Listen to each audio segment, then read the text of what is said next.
കൊരിന്ത്യർക്കെഴുതിയ 2-ാം ലേഖനം 12-ാം അധ്യായത്തിൻ്റെ 9-10 വാക്യങ്ങളാണ് നമ്മൾ ധ്യാനിക്കാൻ പോകുന്നത്. 2 Corinthians chapter 12 verse 9 and 10. അവൻ എന്നോട്, എൻ്റെ കൃപ നിനക്ക് മതി, എൻ്റെ ശക്തി ബലഹീനതയിൽ തികഞ്ഞു വരുന്നു എന്ന് പറഞ്ഞു. ആകയാൽ ക്രിസ്തുവിന്റെ ശക്തി എൻ്റെ മേൽ ആവസിക്കേണ്ടതിന് ഞാൻ അതിസന്തോഷത്തോട് എൻ്റെ ബലഹീനതകളിൽ പ്രശംസിക്കും. അതുകൊണ്ട് ഞാൻ ക്രിസ്തുവിന് വേണ്ടി ബലഹീനത, കയ്യേറ്റം, ബുദ്ധിമുട്ട്, ഉപദ്രവം, ഞെരുക്കം എന്നിവ സഹിപ്പാൻ ഇഷ്ടപ്പെടുന്നു. ബലഹീനനായിരിക്കുമ്പോൾ തന്നെ ഞാൻ ശക്തനാകുന്നു. പൗലോസ് പറയുകയാണ്, ബലഹീനനായിരിക്കുമ്പോൾ തന്നെ ഞാൻ ശക്തനാകുന്നു. കൊരിന്ത്യർക്ക് എഴുതിയ 2-ാം ലേഖനത്തിൻ്റെ 12-ാമത്തെ അധ്യായത്തിലെ പ്രമേയം ഇവിടെ ദൈവവചനം ധ്യാനിക്കുന്ന എല്ലാവർക്കും വളരെ പരിചിതമായ ഭാഗങ്ങളാണ്. പൗലോസ് ദൈവത്തോട് പ്രാർത്ഥിക്കുന്ന ഒരു പ്രാർത്ഥനയും പ്രാർത്ഥനാന്തരം ദൈവം തന്നോട് സംസാരിക്കുന്ന കാര്യങ്ങളും ദൈവം സംസാരിച്ചപ്പോൾ താൻ അനുഭവിക്കുന്ന ദൈവകൃപയെക്കുറിച്ചുമൊക്കെയാണ് ഈ ഭാഗങ്ങളിൽ സവിസ്തരം പരിശുദ്ധാത്മാവ് രേഖപ്പെടുത്തിയിരിക്കുന്നത്. ഒരു കാലത്ത് ദൈവസഭയെ ഉപദ്രവിച്ച ശൗലെന്ന മനുഷ്യൻ ദൈവത്താൽ സന്ദർശിക്കപ്പെട്ടു. നീണ്ട വർഷങ്ങൾ പ്രാർത്ഥിക്കാത്ത പ്രാർത്ഥനയെല്ലാം കൂടെ 3 ദിവസം കൊണ്ട് പൗലോസ് പ്രാർത്ഥിച്ചു തീർത്തു. കണ്ണിന് അന്ധത പിടിച്ച് ഇരുട്ടറയ്ക്കകത്ത് ബന്ധിക്കപ്പെട്ടവനെ കൈവച്ച് പ്രാർത്ഥിച്ച് സൗഖ്യമാക്കുവാൻ അനന്യാസ് എന്ന ദൈവമനുഷ്യനെ ദൈവം എഴുന്നേൽപ്പിച്ചു. എനിക്കിവിടെയും സന്ദേശങ്ങൾ പറയാനുണ്ട്.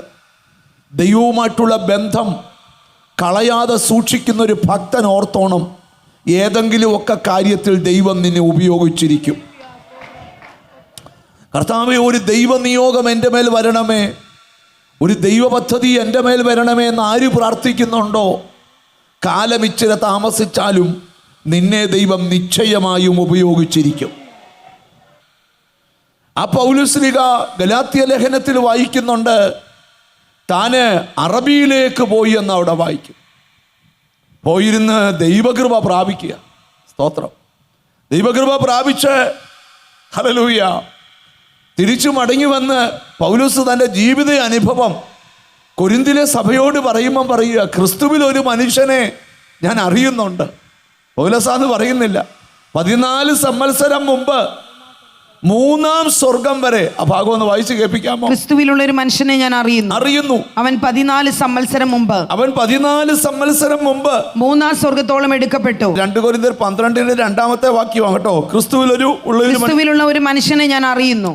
അവൻ 14 സംവത്സരം മുമ്പ് 3-ാം സ്വർഗത്തോളം എടുക്കപ്പെട്ടു. ഈ ചിലർക്ക് എത്ര വർണ്ണിച്ചാലും തീരാത്ത അനുഭവ സമ്പത്തുള്ളവരുണ്ട്. എന്തുവാ അനുഭവ സമ്പത്ത്? ആരൊക്കെ നീ തകരുമെന്ന് പറഞ്ഞാലും അനുഭവ സമ്പത്തുള്ളവന് കുലുക്കം വരികയില്ല. സ്തോത്രം. കടലിൻ്റെ കരയിൽ, ആറിൻ്റെ കരയിൽ നിൽക്കുന്ന പാറയൊക്കെ പറയും, എത്ര വെള്ളം പൊങ്ങിയാലും എനിക്ക് പേടിയൊന്നുമില്ല, എന്തുമാത്രം വെള്ളം പൊങ്ങിയത് ഞാൻ കണ്ടതാ. പൊങ്ങുകയും താഴുകയൊക്കെ ചെയ്താലും നമ്മൾ ഇവിടെ തന്നെ കാണും. സ്തോത്രം. ഹല്ലേലൂയ. ഇന്നലത്തെ മഴ പെയ്തപ്പം കുരുത്തു വന്ന തകരയൊന്നുമല്ല. നാടൻ ഭാഷയിൽ ഇത് തീയിൽ കുരുത്തതാ. ഇത് കുഞ്ഞു വെയിലത്ത് വാടുകയില്ല.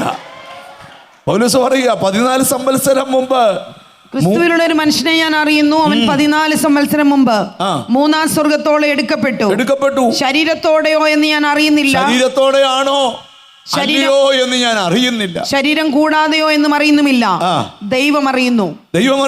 ആ മനുഷ്യൻ പർദീസയോളം എടുക്കപ്പെട്ടു. എവിടം വരെ പോയി? പറുദീസയോളം എടുക്കപ്പെട്ടു. ശരീരത്തോടെയോ ശരീരം കൂടാതെയോ എന്ന് ഞാൻ അറിയുന്നില്ല. ദൈവം അറിയുന്നു.